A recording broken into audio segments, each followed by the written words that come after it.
Hi, welcome to SBR Sportsbook. He's Jim the Bag. My name is Peter Loshak. This is the live show that we have been doing every morning in the other in the front room at 10:30 Eastern Time. Now we're doing it in the studio, 10 o'clock Eastern Time. Jim, a change of scenery, change of setting, change of ambiance. How are you feeling about it all?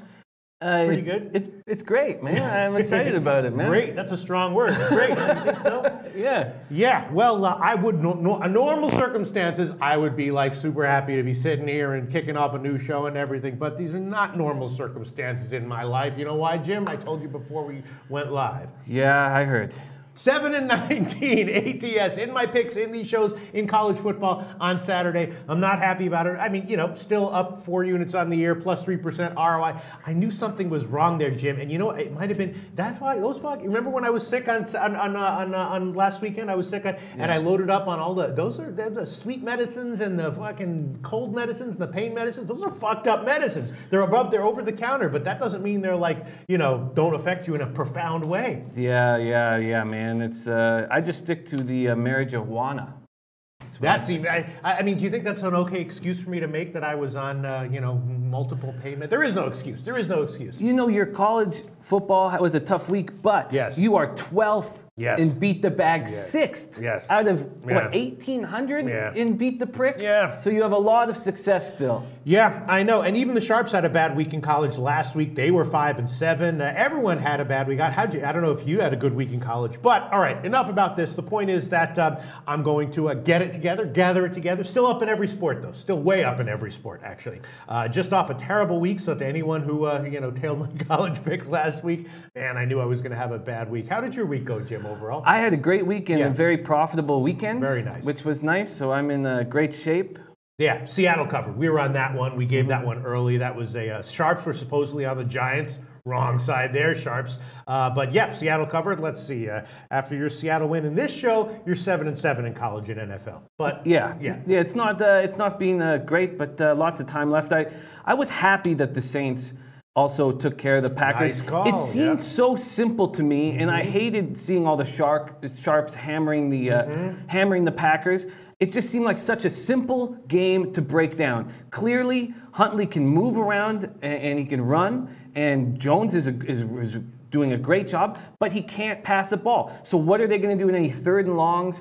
You just got to pack the box and have a linebacker with eyes on Huntley, and you'll be able to shut them down. Right. Yeah, I was. That was my one loser in the Beat the Bag contest this week, and I did take the Packers. I also had the under, which cashed, but I was just thinking that, you know, Huntley has looked good at times in the preseason, so I guess I was kind of timing a decent performance from him. But obviously, you know, overall, all things considered, that is not what happened. But a nice call with you on the Saints. All right. So today, what do we got? We got a brand new set. We got NBA. We got NHL. We got NFL, and I'll tell you what, I'm thinking that the NFL game is tough. We'll talk about that in a second, and I don't have any college football openers because I'm focusing. I'm taking it pretty careful, but I should have some throughout the week. NBA and NHL, well, not NHL so much, but NBA, I think I'm seeing a bunch of plays that I'm liking that I think are might have some value. I am undefeated in NBA, 5-0, but as we've seen, this is how sports betting goes. You know, before last week in college football, not to go back to this, but I was like, borderline having the greatest season ever of all handicappers. One bad week, now all of a sudden I'm another bad week from being negative. That's how handicapping goes, right? It changes very quickly. Unbelievable, yes. So you always got to be vigilant at all times. All right, so Jim, what would you like to start with, NHL or NBA? I would like to start with NBA. Okay, 6 games with overnight lines, 8 games overall on the card. And because we're shooting this at 10 o'clock Eastern time, the overnight lines games, we're not going to have lines out. I'm not going to ever take a game without an overnight line. If you want to, you can do it, but you'll have to take you can either take a Pinnacle opener or any other book. I would recommend Pinnacle openers, but you can take any other book that you want. We have 6 games here in NBA. You are nicely up. You're 8-4. I am, of course, 5-0. But as we've both seen, you in hockey and me in college football, bam, one bad day can turn that around immediately. Can change quickly. In the NBA, let's talk about the Phoenix Suns. I'm not having that bad of a week. I had a bad week. I was sick as a dog last week. Then I had my worst week ever in college football. Not that bad of a week as the Phoenix Suns. 2 40-point losses. coaching change. Now they're a small favorite of Phoenix. Maybe I'm still, maybe I still have a sleep and pain meds hangover here and bad judgment, but I'm thinking Phoenix might get the win here. You know, I'm a big Jay Triano fan, Canadian coach, was a coach of our Canadian national team. And he should give them a sliver of hope. And teams, as we know, teams often play really well in their first game under a new coach. But this Suns team should not be the favorite tonight, I don't think. I'm still surprised. Now, in saying that, I'm afraid to fade them. They're being out-rebounded by 10.7 per game, allowing opponents to shoot 51.5%. And that's what happens when you have a team of teenagers play in the NBA. I mean, they did, you know, it's something that they played, you know, the Lakers tight in their last game that they had to follow a 40-point blowout loss with, and Sacramento isn't great shakes, any great shakes on their own. They're struggling tremendously. I mean, I think they have clearly better and more experienced talent, and Phoenix is not actually the favorite anymore. They're pick'em at a bunch of places, so the line has moved down to pick'em. We are going to be using whatever lines are available at the best books at 10 a.m. Eastern time. Those are going to be the lines that we will quote here. So I could take them at pick'em minus 110. Bunch of places have that one now, including Intertop's friend of the show. I think I will. It's probably a bad pick, but what do you think? I like the direction the Kings are going in, and I haven't said that since I was a teenager. I love Labissiere and Cauley Stein at the 4 and the 5. All right, I'll wait till the end of the show to decide on that. One thing that bothered me a lot was Eric Bledsoe's tweet, "I don't want to be here." That's the veteran leadership other teams are looking for. Eric, you fucking idiot. I hate that. I think Triano's going to give them some hope, but to hear that from a veteran who's supposed to be leading the way and leading the cause, it was very disappointing. I just can't trust him. Dave Huang says here, Jimmy, take the Sacramento Kings, easy money. We always see teams with a brand new coach have a big game.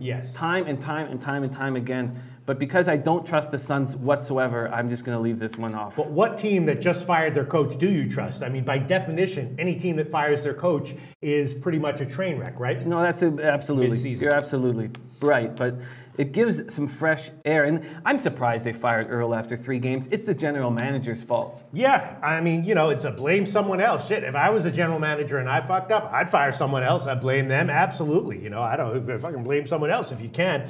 All right, so let's talk about another game that I'm thinking about. I'm thinking about the Memphis and Houston over. You have talked a lot about how you have a good read on this the Memphis team. I know that Houston has been a little bit lower scoring recently, but I think that's a little bit fluky. I think their shooting percentages are down and should improve. We're gonna have a lot of issues with the overnight lines because I bet it at 210.5. It's now up to 211.5 or 212. No one at 210 and even at 211. Sorry, so I'm gonna have to take 211.5 if I want it.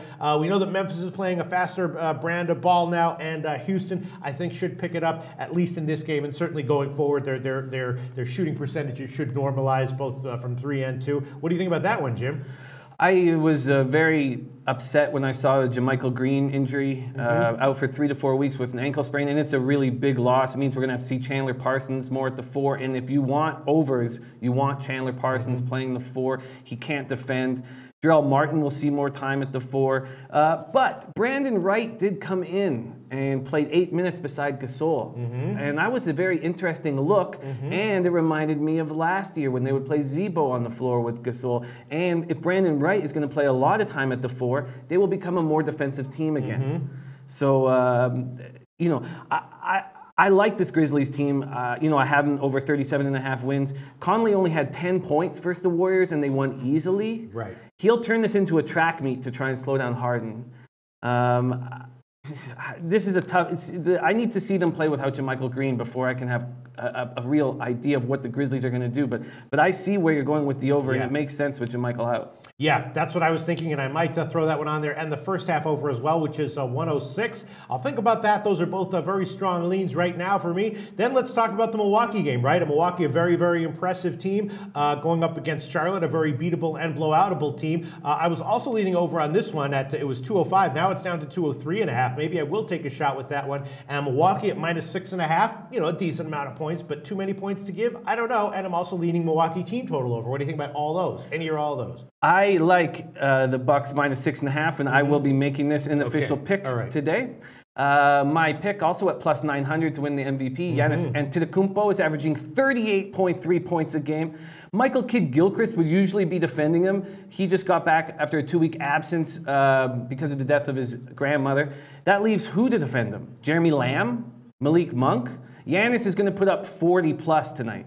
Batum is hurt. Cody Zeller is hurt. So when Howard comes out, Johnny O'Brien comes in. Enjoy that. Enjoy that. Yeah, I mean, it's just he's lucky he has a guaranteed contract. The Hornets are in trouble tonight. The Bucks team has a ton of depth. They're going to roll to a double-digit win. And I like this spot. I feel very comfortable with the Bucks at home. Yeah, and what's your sense on the total? I mean, obviously, Milwaukee can put up points when they're hitting. 203.5 is the total, which is a relatively low total, and the Milwaukee team total over is just 105, which is quite eclipsable. What do you think? I would, if I was going to lean in one direction, I would lean on the Bucks team total over because I do not trust this Hornets offense at all.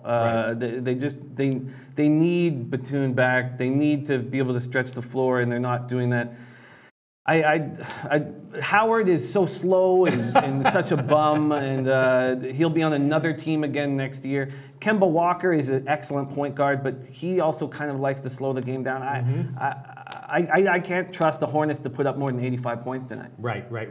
Okay, I will go on it with you, and I'm also going to double up on it just because I liked it. I'll take the first half as well, -3.5, -106, and the 6.5s are -110. So we're both on Milwaukee, -6.5, -110, and I'm on the first half, -3.5, -106. I think that's an excellent. Your first half is such an excellent move. -3.5. I would like to tail that. Okay. That is such a good call. That is such a good bet. I do that for a couple of, if there's a game that I'm really liking, I'll double up on it, so I'll get 2 units, and it also, if they get a backdoor ATS loss at the end, but they cover the first half, so, it's like a little bit of a protection, a little bit of a double up. Speaking of first halves, Jim, let's talk about Philadelphia, because you're 8-4 in NBA, but one of your losses was Philly in their last game. But at the beginning of the year, what did I tell you? I made the same mistake because I forgot about it, but what did I tell you? I said with Philly, in almost any situation, you want to be taking them on the first half more than the full game. Last game, they didn't cover. They didn't come close to covering in the full game. They did cover the first half, though. Yeah, and then we're not talking about the Warriors game because they just lost. Or sorry, the Raptors game. They just lost it by 30 no, I'm talking to about Raptors. the game on Friday. Friday, yeah. No, you're right. They're going to be a tough team to figure out because they're not going to have roster consistency. So Embiid didn't play in the 34-point loss to the Raptors. Right. And he hasn't been cleared to play in back-to-backs, and he's very angry about it. So he's going to come out hungry. I think he's an absolute dominant force, and I love the Pistons this year, and we've won with the Pistons, but they rallied from a 21-point deficit to beat the Knicks on the road. I had them. I don't think it means that much to have to come back from 21 points against a bad Knicks team, even if you are on the road. Tobias Harris looks like a monster right now, putting 31 versus the Knicks, averaging 24.3. As I said in the beginning of the year, the big issue with this Pistons team is whether Reggie Jackson is going to be an elite player, and he's been playing like 16.7 points a game, 6.7 assists a game. This team has defenders, they just need more scoring, and he's providing it. Now, I'm afraid that Embiid's going to just come out. Now, obviously, Drummond is a big boy who's not going to let Embiid run all over him, but I'm uncomfortable with this. So you're going to pass on this game? I am. Jared Schrader here likes the Pistons 76ers under. I need to see how the 76ers react with Embiid in the lineup and out of the lineup, and I'm afraid I've done well with the Pistons, and I'm uncomfortable in this situation. I was thinking about taking a shot with Philly on the first half again, a +2. What do you think about that? You really like Detroit this year, right? I really like Detroit this year, but I think Embiid's going to come out angry. So I definitely understand why that would be a move. And Simmons playing well. Yeah, let's quickly check some of the comments that people have posted about the games that we have. Delta 75 says Pistons side is sharp. pass. Everyone liking the new studio. That's very nice. A lot of disagreement though on the Milwaukee Charlotte game. Rashawn Brown says he likes the under. Delta 7575 says he loves Bucks over. Delta 75 also says O'Brien was awesome last time I saw. Brought huge energy. Did you see that? He brought huge energy. Yeah, well, we'll see how long that lasts. Delta 7575 says final score Bucks 114-104. That would be fine for us. Yes, let's see. Other ones, a lot of people. Wow, Alex Nogales, very nice look, guys. Thank you so much, Alex. I'm starting to feel, God, this would have been such a different initial show if I had just been freaking 12-10 in college football this week. I would have been fine. But how can I come in here? You know, your record trumps everything, right, Jim? Doesn't it? It does. I mean, how can I come in here and be happy knowing that I went 7-19 in my college football pick? How can I do that? Because you are 12th and 6th in competitions with 1,800 people in the NFL. Right. And the answer is that's the answer right there, is that you have to just take whatever is good about your life and focus on that. And what you're doing in those two competitions is unbelievable. And if you check my picks, even though you can double up, you can use NFL picks in the Beat the Prick. I think I've only used one NFL pick the whole time. So all my prick picks have been college. All my bag picks, obviously, NFL. 12th and 6th, not bad, Jim. It's fucking unbelievable. But what it is. The last time we sat here and talked about how unbelievable I was last week, and pride goeth before the fall, Jim. As we know. So yes, the truth is I suck ass. I suck shit. A lot of people really liking the studio. Lou Skunt. Also, Jets, another thing, Jim. You got to start putting a bigger pause between the Lou and the Skunt. Yeah, you're falling into his trap. You can't do that. Yeah, and I love I like the guy a lot. He's a nice guy. Capper, yeah. But it's pronounced Lou Skunt. That's how it's pronounced. I think that was too long of a pause. No, there can't be too long of a pause there, Jim. It's 2017. We are trying not to offend anyone, even if people try to trap us into subtly offending people. All right, so let's see other comment. All right, so now let's get back to the rest of the card. Toronto, San Antonio. That's an interesting game. I'm totally passing on that one. I was right on Toronto when they covered early, but this is going to be a road game. San Antonio, always a tough team, no matter who's on the court for them. It's going to be a pass for me. Slightly an over, I guess. What do you think, Jim? The big problem is the Valanciunas injury. Yes, we need him. Huge. We need him desperately against a team like the Spurs. And that's what I don't understand. With Valanciunas out, why are the Spurs such a small favorite? I didn't understand that. Well, there's still no Kawhi. I mean, but I agree. I was surprised. It's good for the long term to see Bebe Nogueira in the starting lineup, I guess. Mm-hmm. DeRozan is battling the flu. He played well under the circumstances. Against the Sixers, but they're just, Rudy Gay and Kyle Anderson are going to get a big boost in minutes and have been since with Kawhi's absence. But I'm comfortable with Aldridge and Gasol down low when we don't have Valanciunas in there. Mm-hmm. So there are enough reasons to give me pause and look for a better spot. All right, so now let's talk about another game which I think I'm liking. I did bet it on the overnight line. I think I'm liking it. It's Washington against Denver, right? Denver, of course, going with Moody and Murray, and those guys are inconsistent youngsters. Obviously, going against the Wizards, tough backcourt, and it can be tough to play road games at Denver. But this is so early in the season that maybe not. Feels like Washington has such an advantage here in terms of talent that I take them at +3. What do you think, Jim? I can understand why you would do that. Mm-hmm. Nikola Jokic is not really rolling. He's got 7 points in 2 games. He scored 0 points in their win over the Kings and led the team in plus-minus at +21. He's a very good player. And him and Millsap are going to figure stuff out together and become a very, very dangerous combo. And Kelly Oubre Jr. has looked good in that power forward spot. And that was the big question mark I had. Who was going to, after we had Markieff Morris injury and then Jason Smith injury, and who was going to step up, and Oubre has done that really well. A 20 and 21-year-old backcourt is tough. The Nuggets are going to have a difficult time at times, with such a young backcourt.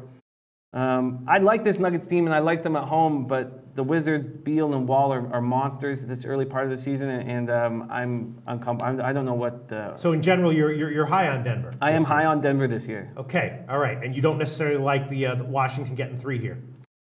I think the Nugget team is going to be tough to play, and I think this front court is going to be able to handle Washington's front court. Mm-hmm. And the issue is at the 1 and the 2. The issue is that Wall and Beal are likely going to be able to beat up on Murray and Moody. And so it's going to be such a difference because you got a domination from the Wizards at the 1 and 2, and then I think almost domination from the Nuggets at the 4 and 5. and it makes it a complicated basketball And game. who are the refs going to hand the game to? But you know what? I'll take a shot with it. Washington +3 minus 104. I will take a shot with that. I'll add that on. That's a line at Pinnacle. Washington +3 minus 104. All right. What other game is that? It? We covered each one of them. No, I've got a pick on the Hawks at Heat.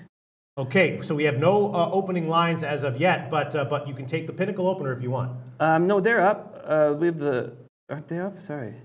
Yeah, they're up. Hawks, Heat. All of them? All of them, all across the board. Okay, they must have just come up. All right, because I use the lines at 10 a.m. Okay. So, you're right. I feel so you. that's Okay. what I do. But okay, yeah, I'll take the Pinnacle opener. It will be fine. Yeah.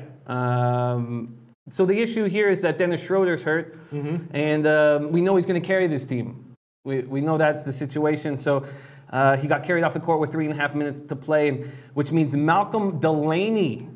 It's Malcolm Delaney time in Houston. Good luck with that. Dragic is just going to absolutely torch him. Hassan Whiteside is out with a knee bruise, so that hurts the Heat. But they just, Olnick and Johnson will see time on the floor together, and Old Man Haslam will see the floor. And I just think that the Hawks are such a bad team, and that the Heat will torch them. So I'm going to take the Heat on the opening. Okay, Miami Heat, and yeah, we'll give you the Pinnacle opener just because that's what we're going to do because I want the lines to be absolutely checkable, and so we'll use the lines at 10 a.m. Eastern time every show, and I turn off my my internet for my computer when we start the show, so that means that only the lines for 10 a.m. are showing that way. Anyone can check them at any time, and it's not because it is a little bit tough because these lines move so fast that if you have a show that runs from 10 a.m. to 10:45 a.m. well, what were the lines at 10:22 at 10:28? It's tough, but I like to be and of course because of that factor, there's a little bit of a gray area though. But I want to be as checkable and transparent as possible. So you can go back and check it. All right, and while you were talking there, I made a decision also.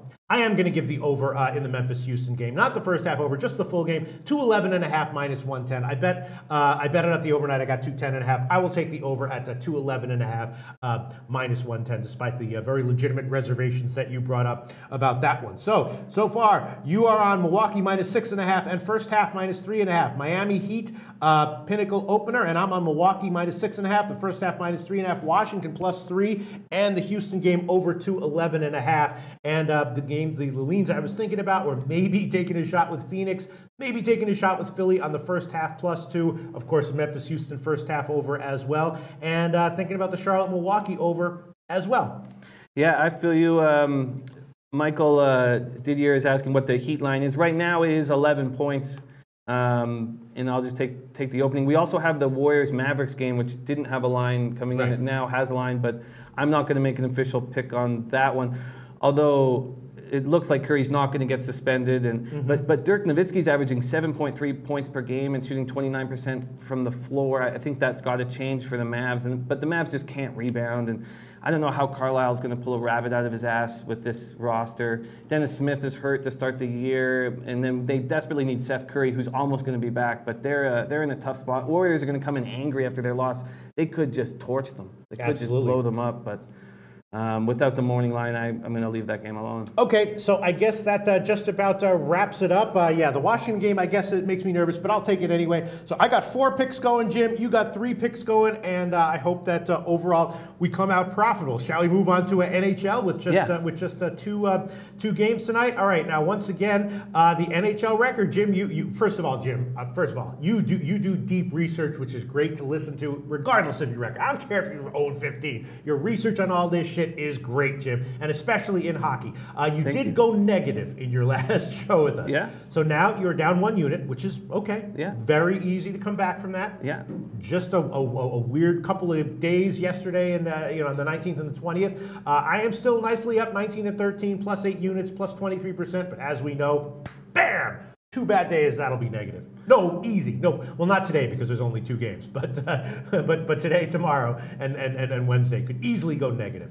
I'm down a unit, and it's funny because I feel like I have a good feel for what's happening out there. Yeah. NHL is just a difficult sport. There's a lot of parity. Yes. And I still believe in my reads, and I think I'm gonna keep. I believe in your reads and a lot of variance, and that St. Louis puck line that you just barely lost that I had the -1 on. I mean, if you would hit that one, you'd be up 2.5 units. So there's a lot of variance and a lot of yes, absolutely, as you said, in NHL. We got 2 games: the Rangers in San Jose and LA Toronto. I guess let's start with the Rangers in San Jose. Obviously, San Jose is on their road trip. The Rangers coming off of a win, but before that lost a bunch of games in a row, not looking too inspiring. I would have a slight lean to San Jose here. I wish we were getting a little bit bigger, more of a dog line, but I'm not a believer in the Rangers. Not really a believer in San Jose either, but feel like it's a slightly better spot for San Jose. What do you think? I agree. I thought we'd get a better line too. I thought we'd have some more value on the Sharks, which we're not getting.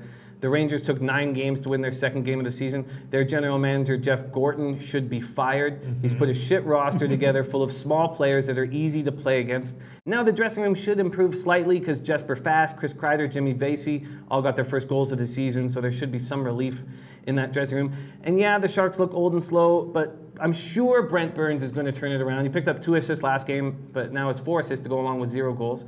I think Logan Couture is a top-flight NHLer, and I think they will, if they were a dog here, I would hammer it. But yeah, they opened as a very small dog, about +104, but right now the best line would be +100 that we can give, which is cutting it a little bit close, isn't it? It's just not worth it for me. The Rangers are going to feel much better after those 3 guys broke the schneid. And how can we trust an old, slow team like the Sharks? But are they that old and that slow? You watch these games, right, Jim? They are that old. I do watch these games. I have an NHL package. They're that old. Excellent. So if I ever need you have a question about what a team looked like, you'll probably be able to answer it, at least within the past 2 weeks or something. I will always be able to answer it. I will watch hockey nonstop for the rest of the year.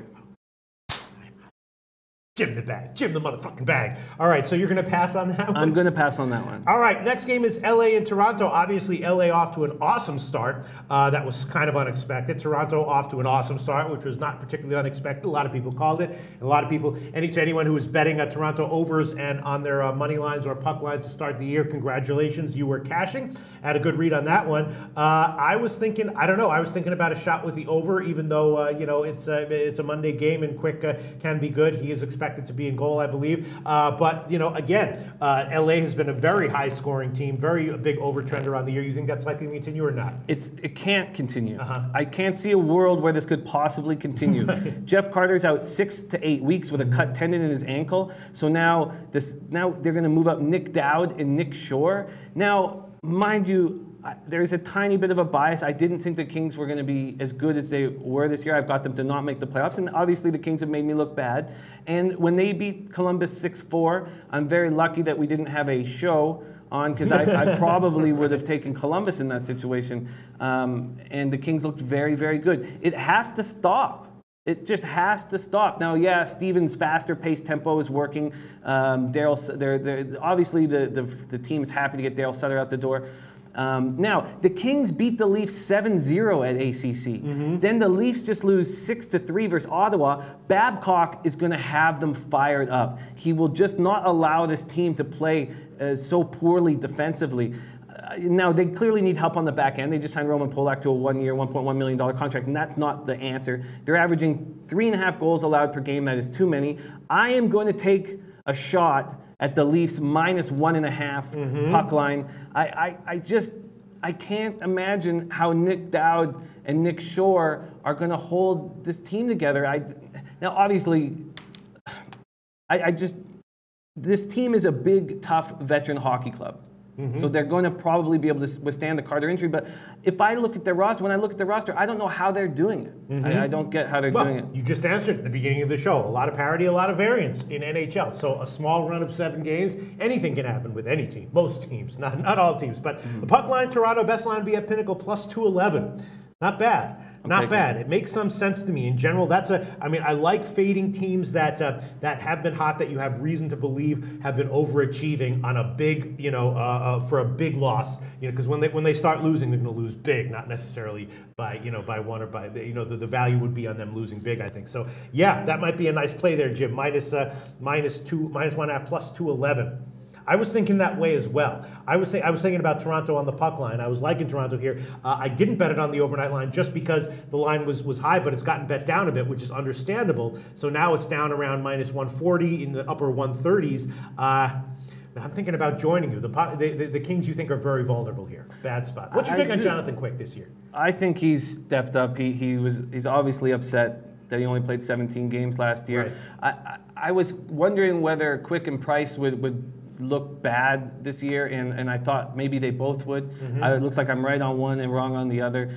Quick is just a top goalie in the NHL, and he's proven that year after year, and he's proven that again and making me look bad. And you think that's going to be something that we'll see long term this year? I do. I think Quick is just that kind of a goaltender. Now he's going to need some breaks. Right. So if they expect him to play 65 games this year, then it will derail a little bit. But he's one of the best in the league, and he's making me look bad. But I just don't see, I can't reiterate this more, they don't have a lot of depth down the middle, and losing Jeff Carter is going to be devastating. I'll go on this one with you, Toronto, but I'm going to take the -1 line. I like to take these -1 lines, and I will take Toronto -1, and that will be the money line part of that will be -139 at a bunch of places, and the puck line part, of course, is plus 211, what Jim just gave. So that's a small positive dog line there for the -1 line. And Jim, if we both cash it, you will get over 2 units. Very, very nice. And that's about it for NHL. That's all we got. That's all we got for NHL tonight. All right, so we'll both be on Toronto here. All right, now let's move on to NFL. Let's move on to NFL. Here we go, football. I mean, I didn't have a bad week in NFL, but it's the same sport as college football, and that's where I did so bad. I hate. Jim, can you take like 15 seconds to just like blow smoke up my ass about the contest results that I've had, just to make you feel a little bit better before we get into football for this week? There are 1,800 people in Beat the Prick, and there's 5 ahead of you. Yeah. I won it one year. There was one year I won it. So I could be a 2-time champion. Who knows? And then in Beat the Bag, I'm number 12. It's very impressive. All right, thanks, Jim. I'm still feeling shitty. All right, hopefully I'll gather it together and have a good college football season, because the opposite is true as well. One bad week can be offset by a great week the next week. Who knows? You just have to trust the process and keep going, moving forward. We have one NFL game tonight, Washington and Philly. This is a very interesting one. Normally, I would be leaning Washington pretty heavily here, except they have so many injuries that I don't know. I don't think I can take them. Philly, obviously, a super, super impressive team. Last year, they started hot and kind of faded, and Washington's the opposite. They're the kind of team that starts kind of slow at times and under Gruden and tends to get better. So I had this circled as a game I was going to take Washington on, but so many injuries. What's his name? Josh Norman is definitely out. I saw losing Allen is huge. A lot of injuries for Washington. And Philly gets back that offensive tackle, which is huge for them as well. So the injury situation really favors Philly here, which makes me not like Washington. What's your take on this one? The Norman injury is enormous. I also don't like the adjustments Gruden's been making this year. The 49ers should not be able to completely break you down in a half of football, and it just showed holes. I think the Eagles are in a really nice spot. And is it still 4.5? I'm hoping it's 4.5. Let me see. Yes, it's Washington or the Eagles. No, Eagles. Well, actually, BetDSI has 4. Oh. It's actually a split line. It's 4.5 market wide. Pinnacle has 5. The Greek has 5.5, but BetDSI has 4. So all the way from 4 to 5.5 are available market wide. That's wild. What an important reason to have multiple books. Yes. I like the Eagles here. I'm going to make it an official pick. Really? Okay. I do. I know that 4 points is a lot. More than a field goal is always dangerous, but I think the Redskins are in deep trouble defensively. And Wentz is somebody who keeps control of the game and can decide who he's going to alienate in coverage. And I like the Eagles here. Okay, my sense is that the best way to play this game, as is often the case with games like these in the NFL, is just with player props. Obviously, Ertz had a great day the first time they met up, and Washington in general tends to be vulnerable to tight ends in general. Obviously, with all the safeties and everyone injured, that makes it an even better play. So I'd be looking for maybe overs with receptions and or yards with Zach Ertz. And on the Washington side of things, this guy Chris Johnson is no joke, right? Oof. I mean, we saw what he did. This guy Chris Johnson, when you get him the ball, he'll break out for 15, 20 yards like it's nothing, right? He's got wheels. Quickness, too. It's a quickness. It's a... Yeah, it's a quickness. So I could see Philly getting a lead, Washington trying to get back, Philly getting a little bit lazy on defense, and Washington giving Johnson the ball a few times, and Philly defense would be like, oh shit, where'd that guy go? You know what I mean? So I'm thinking maybe Chris Johnson over yards. The player props aren't out yet from what I'm seeing, but when that comes out, the player prop overs is what I would think here, and I also have a weird feeling that it's going to be a lower scoring game. I would actually be leaning to the under as well. What do you think about? I mean, obviously the defensive injuries for Washington are huge. That's interesting, very interesting. So Thomo says Cousins has struggled on the road, and then Delta 75-75 likes a 31-20 game of 51 points being scored. So.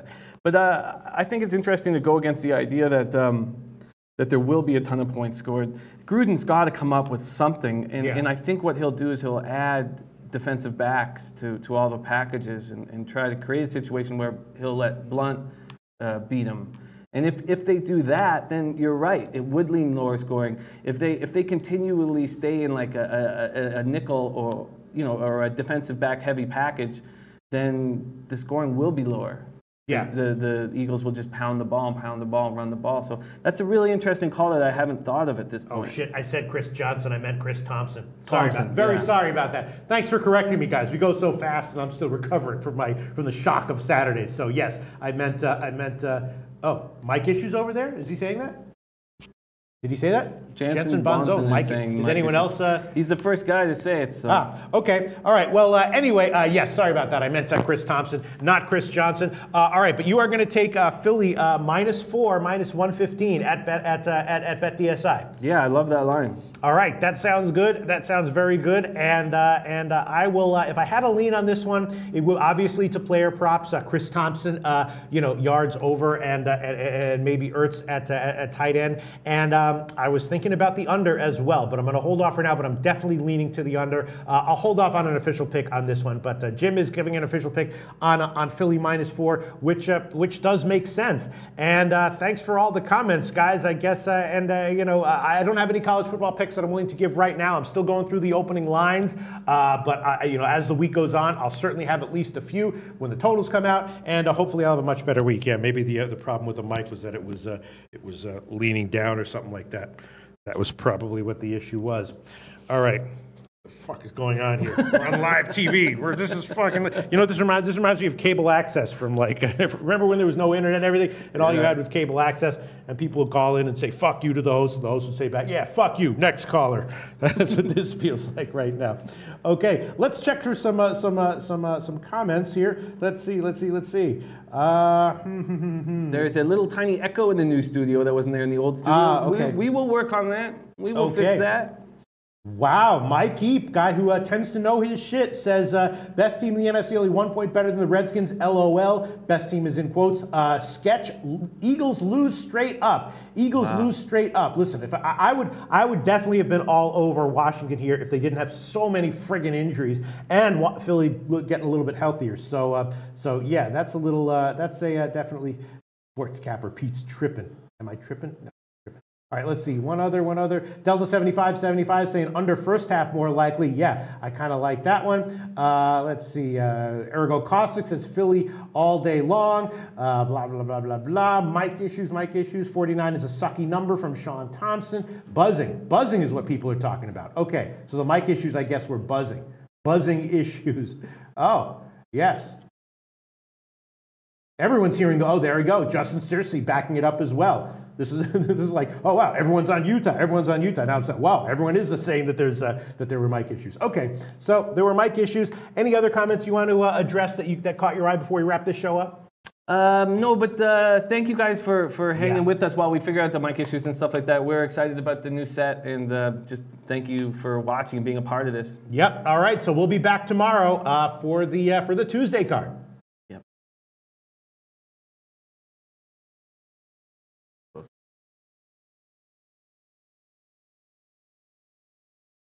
Okay.